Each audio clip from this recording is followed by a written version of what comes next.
Hello, everyone. Good morning, good afternoon, good evening, depending on the time you are watching me. My name is Happiness Uday, and I'm a mental health nurse practitioner. It's been a while, I know, but something triggered my teaching this morning. Sometime in the past, we talked about autism spectrum disorder, and we understand that it is a neurodevelopmental disorder that starts from childhood and progresses into adulthood. It is untreatable, but the symptoms can be managed so that the individual can live as near normal life as possible. So recently, there's been a debate about the correlation between screen time and possible autism. Yes. By screen time, I mean the amount of time a child exposes themselves to the screen, be it tablet, be it phone, or whatever they concentrate on.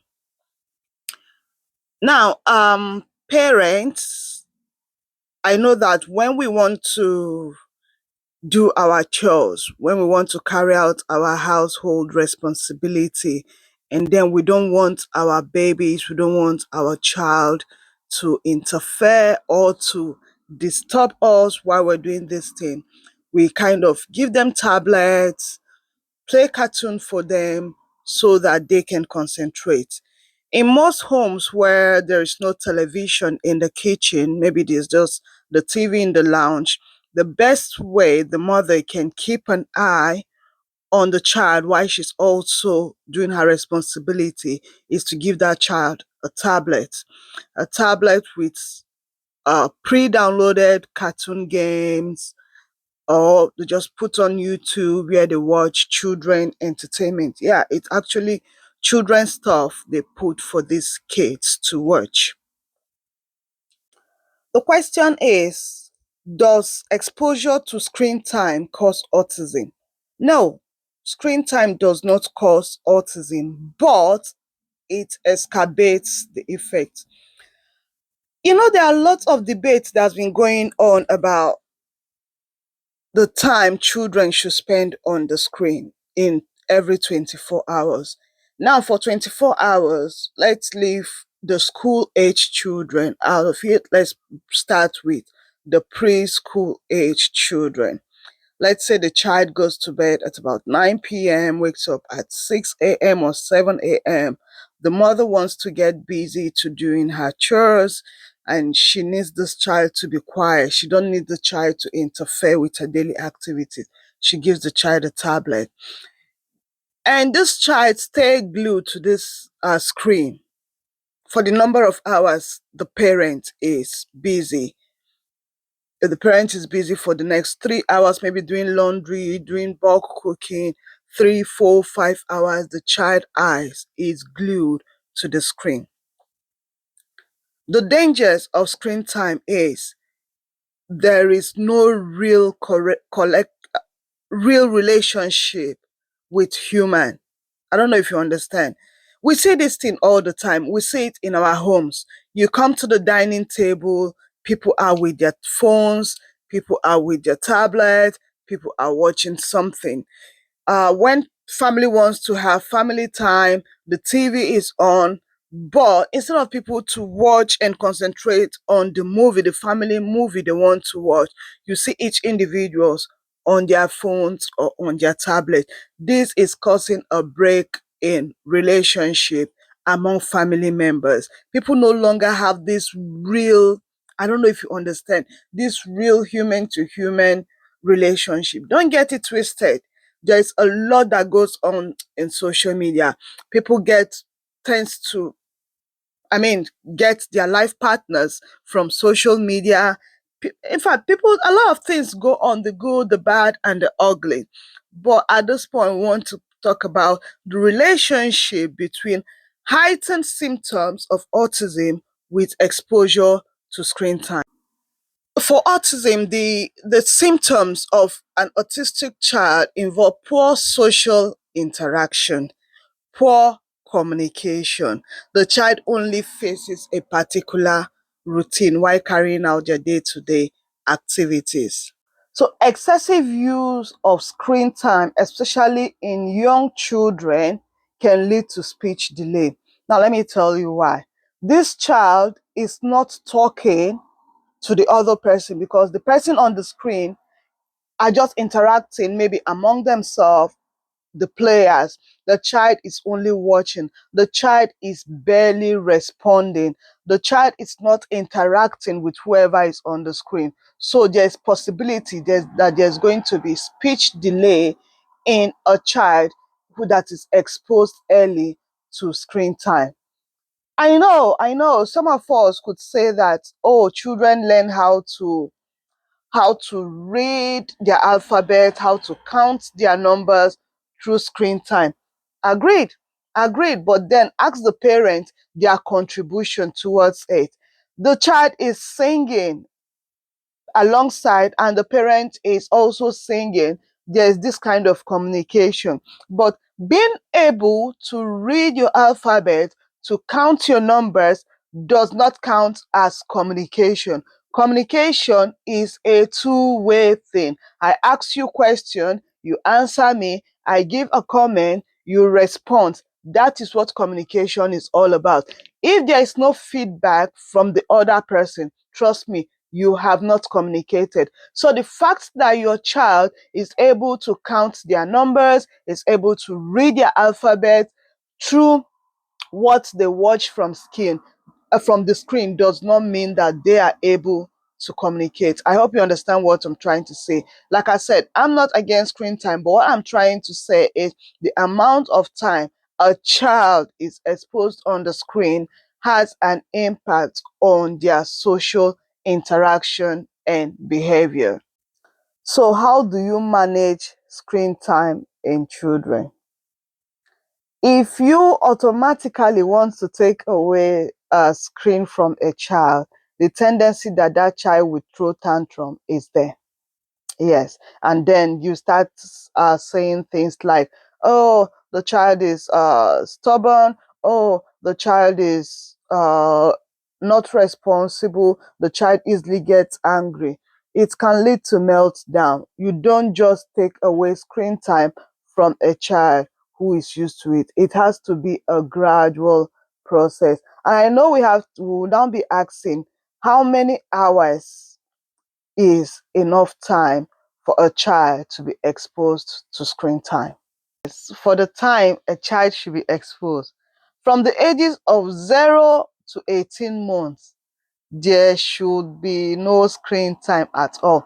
I didn't say it. Scientists who have carried out studies are the ones who have put this because they have examined different development before putting this out for people to follow. 0 to 18 months should not be exposed to screen time. They should not be exposed to the screen at any time. It should be 0 hours exposure to screen time. For ages between 2 to 5, they can have a maximum of 1 hour exposure to screen time. This should not be done alone with the screen. They should be on the screen with their caregiver who will be communicating with them. Remember, I said earlier that if a child just focuses on the screen without having a real person they are conversing with, like somebody who is talking with them, okay, let me give this instance. The alphabet is being sang on the screen like A, B, C, D, E, F, G, and this child is singing along. It is expected that there should be a caregiver who is singing with this child to help develop the child. In that process, if the child makes mistake, the caregiver can correct. But if the child continues to sing to the screen does not give any correction to the child. The person on the screen is just going continuously non-stop except you press the pause button. But if the child is with a caregiver, maybe their parents or their older siblings, and they make mistake during the process of the communication, the person they are with is likely to correct them. And then there will be this communication. Remember, autism affects communication and social interaction with the individual. And this is what we are trying to avoid among humans. Earlier I said we're going to exempt like the school ages, because let's take for instance, they go to bed at 9 p.m. Like my children during school time, they go to bed at 9 p.m. and then they wake up at, let's say, 6:30, depending on your routine. And for my little boy, I have a family link that I his screen doesn't even come up till he gets back from school on school days. And then he gets back from school at 4 p.m. Sometimes he does his homework, he eats his lunch, and in most cases, just after he's finished having his rest, the lesson teacher is up, and then before he gets his time, it is at about 6:30 p.m. The lesson is not every day. I know people will now come, why are you doing lesson for him every day? It's still part of the process of trying to avoid too much exposure to screen time. Then from, let's say, between 6:30 and 7 p.m., you can now have screen time. We have our dinner, and before you know what's happening, it's already bedtime. So it is expected that children between the ages of 7 to 17, they can have there's a maximum of 2 hours screen time. Screen time, I mean leisure time, where they just watch their games, watch their interactions, scroll through whatever they want to scroll through. So this is it. This is how we can help. I know it is hard, especially considering the age we are in now, the computerized age, where a little baby, you see them watching their cartoons on screen time. Studies have shown that this does not improve communication.